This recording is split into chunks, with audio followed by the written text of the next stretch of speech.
Escucharte. Lunes y viernes en La Nata Sin Filtro. El espacio de Mamán Fine Art.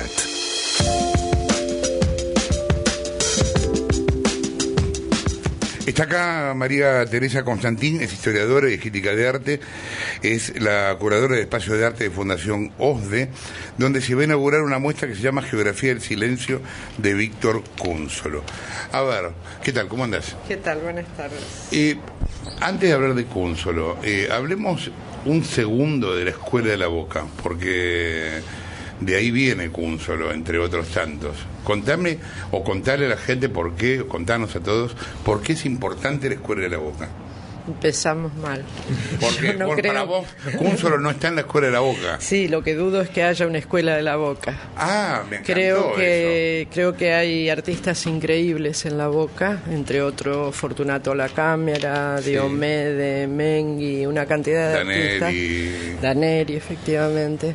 Daneri era de Barracas y de Palermo, por ejemplo. Ajá. Y ponen en la Boca artistas que nacieron en otras zonas y que por una similitud geográfica les asignaron la Boca, pero en verdad son muy, muy diferentes entre ellos. Cuando uno habla de escuela piensa en características comunes para todos ellos y la verdad es que se diferencian muchísimo.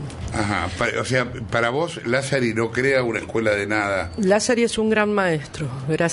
Lázari es el maestro que viene. Lázari era el maestro de Quinquela Martín, entre otros. Entre digamos, otros, ¿no? sí, de La Cámara también, que pasó por los talleres de él. Lo que pasa es que Lázari tiene un rol muy amplio. Él llega como maestro académico a la Argentina. Cuando uno habla de los artistas de la Boca como ingenuos que no sabían pintar, en verdad es una gran construcción. Haber tenido un maestro como Lázari implica que el señor les enseñó lo que él aprendió en la Academia de Lucca en Italia, o sea que no son unos ingenuos, saben mucho de pintura. Uh-huh. Y basta con mirar la obra de ellos para darse cuenta que además están mirando mucha pintura europea y que tienen un nivel de información increíble, que se alían con los que vienen de Europa, los llamados vanguardistas argentinos de la década del 20, son amigos de Petoruti, de Jules Solar, de Gutero, que viene cargado de novedades de Europa. Gómez Cornet también, que venía... Gómez Cornet, pero para vos había, por ejemplo, entre un carbonero como Quinquela y un intelectual como Jules Solar, vínculos intelectuales. No tanto entre ellos, pero es muy gracioso porque hay una especie de mito que decía que Jules Solar era muy amigo de La Cámara, y en verdad con el tiempo parecería ser que Jules era amigo de la mujer de La Cámara, porque a los dos les interesaban las ciencias ocultas, o sea que de pintura no hablaban entre ellos, hablaban de otro tipo de cosas. Y contame, ¿por qué para vos no existe la Escuela de la Boca? Por estas características comunes. Para mí ellos son individuos muy especiales, cada uno, que siguieron derroteros muy especiales. Hay momentos en que La Cámara y Cúnsolo están trabajando en la misma paleta, el mismo tipo de motivos, y tienen ambos, para mí, un interés por la pintura europea de lo que está pasando en ese momento. Cuando digo europea, digo básicamente Italia, porque además en el caso de Cúnsolo, él nace en Siracusa y llega a la Argentina con 13 años. Yo lo pienso a nivel personal o a nivel de ustedes, no es lo mismo trasladar a un chico a los 2 años que a los 13, cuando uno ya viene con la cabeza formada, ha visto cosas, e Italia le debe haber quedado. Yo escribí un artículo hace mucho tiempo que decía La Boca como residencia, Italia en la niebla, porque ese recuerdo del inmigrante que se trajo todo un caudal y un bagaje está. Y él no va a estudiar con Lázari Cúnsolo, él estudia en la Academia de Unión y Benevolencia de La Boca, construida también por estos grupos de inmigrantes que eran mayoría en La Boca, ¿no? Vos sabés que yo un poco coincido con ella. Una cosa es que la escuela, si vos consigas una escuela, gente que tiene alguna clase de acuerdo estético, pictórico, filosófico y que trabajan juntos en esa idea, como puede ser cubismo o cualquier otra cosa, en ese caso no funcionaría la Escuela de la Boca. Yo siempre pensé que era un grupo de gente que se conocía, que trabajaban juntos, pero no es que... porque hay cosas que no tienen que ver, no hay mucho que ver entre un cuadro de Victorica y un cuadro de La Cámara. Es decir, vos no podés decir que vienen del mismo lado.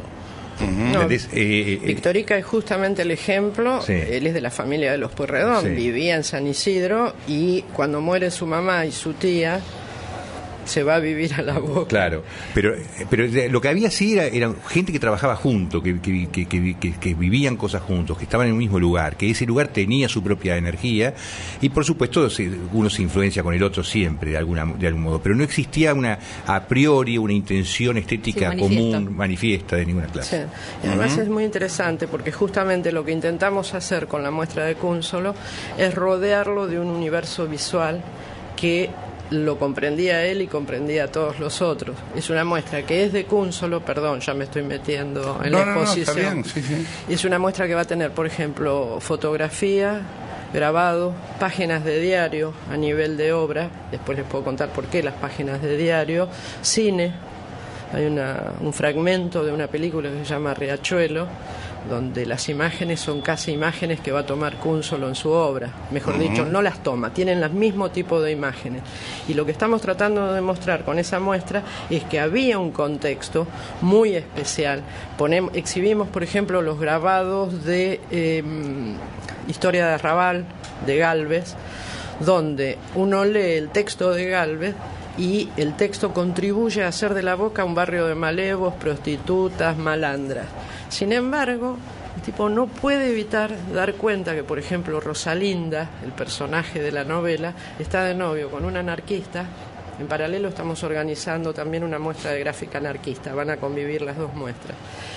Se enamora de un obrero anarquista y el temor que tiene Gálvez del progreso no es para nada lo que Cúnsolo tiene frente al progreso.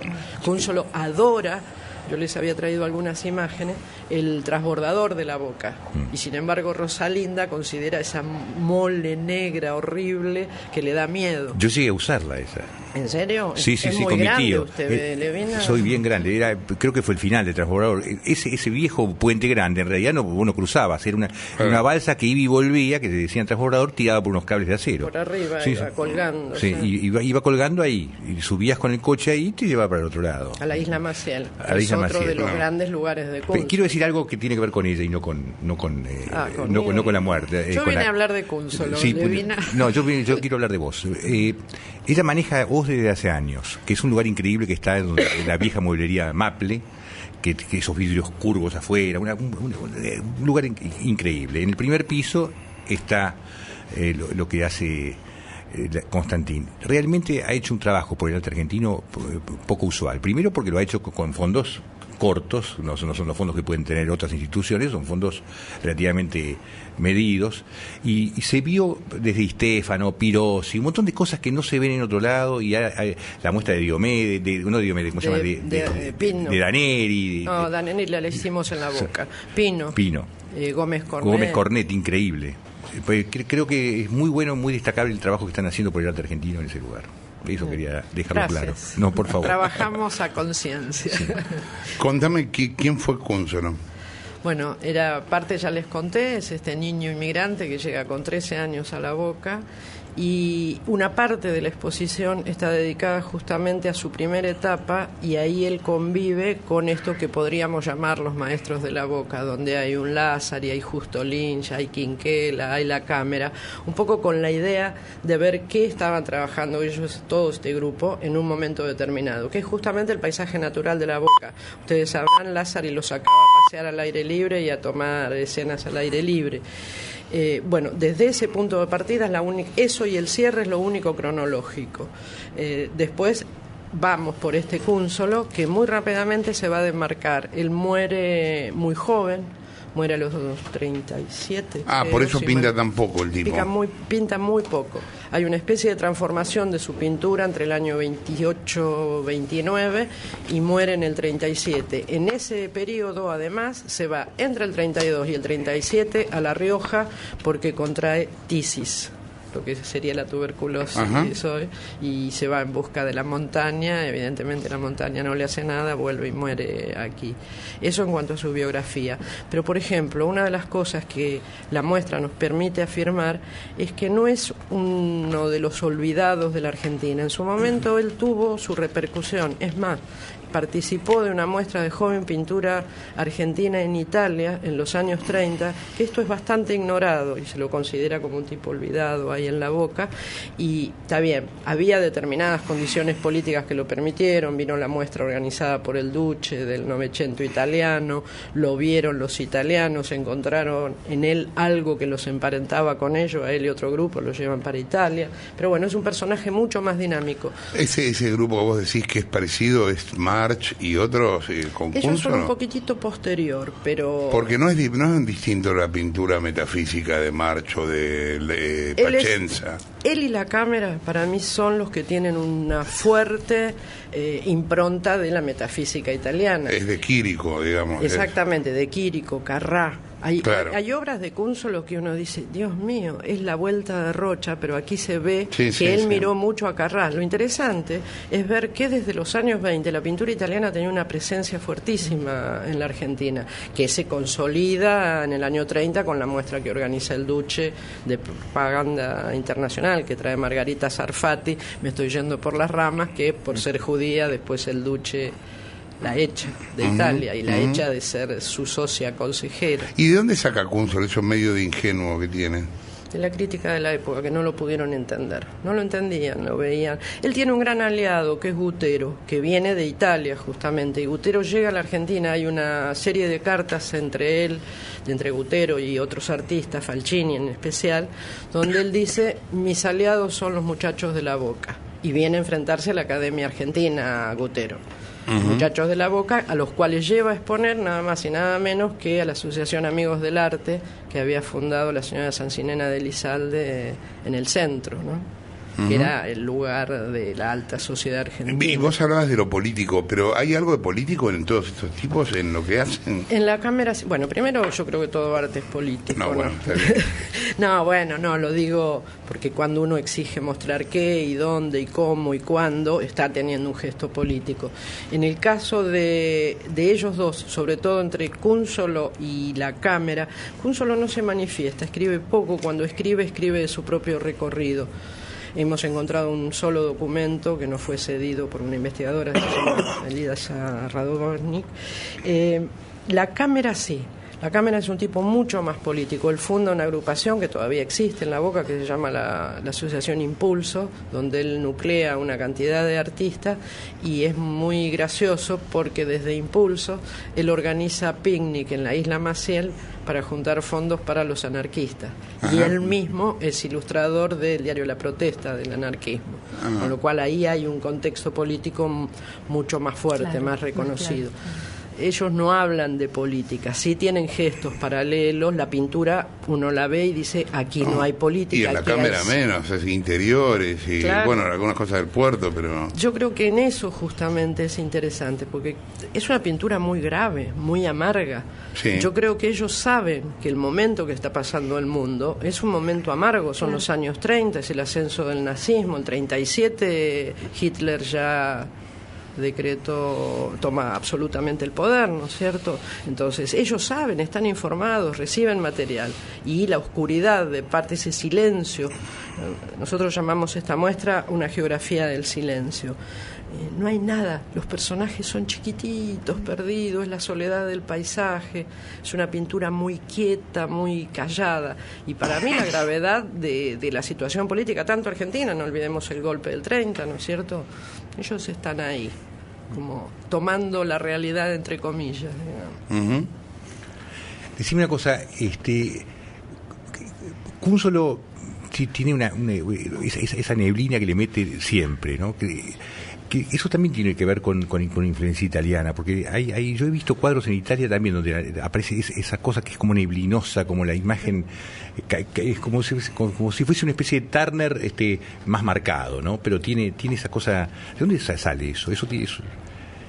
Buena pregunta.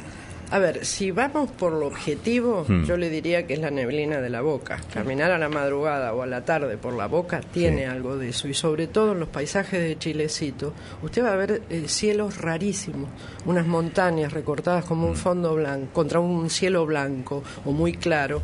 Y en verdad lo que está pasando es que el sol se está ocultando del otro lado. Hay un rasgo de la realidad. Pero también esta cosa severa, opaca que yo veo, me parece que tiene que ver... Pero eso no se ve en los cuadros de la cámara ni los cuadros de Quinquela respecto a ese mismo paisaje, digamos. No se ve En Quinquela claramente no. Hay un periodo de Cúnzolo donde él aborda más el mundo del trabajo, que lamentablemente conseguimos pocos cuadros de esa época, donde están los carros, la gente trabajando en el puerto. Eso también pintaba la cámara, tiene una serie... Un poquitito, al principio. Después ellos abandonan esa parte y Quinquela se queda con todo eso y hasta el final de su vida sigue pintando lo mismo, ese mundo del trabajo de la boca. Pero yo creo que también en la cámara hay una oscuridad, hay una especie de desazón. Pintan naturalezas muertas. Sí.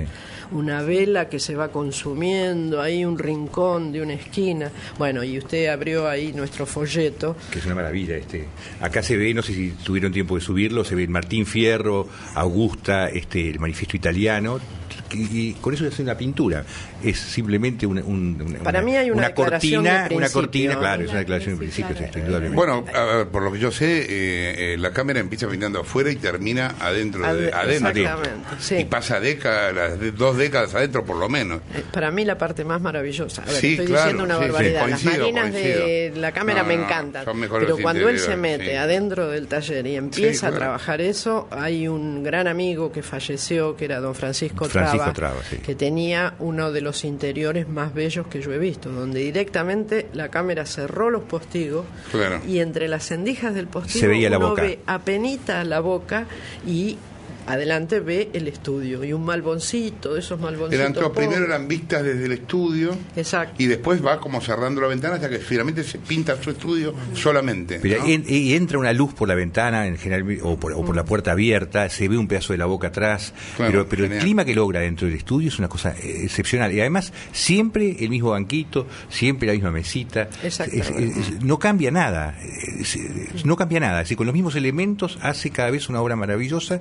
Siempre con los mismos elementos, inclusive está esa mesita, está ese banquito en lo de Traba. Cuando nosotros hicimos la muestra de la cámara en el Museo Quinquela, armamos un rinconcito con la silla, la mesa, lo teníamos. Digo, él se desmarca, Cúnzolo es otra historia, está siempre afuera, tiene solo, conocida por mí, porque ese es un tema también, Cúnzolo pinta poco tiempo, se muere joven y además hay gente que conserva cuadros que yo creo que nunca se van a desprender y que los tienen muy calladitos, muy silenciosos, familias que los han mantenido durante años.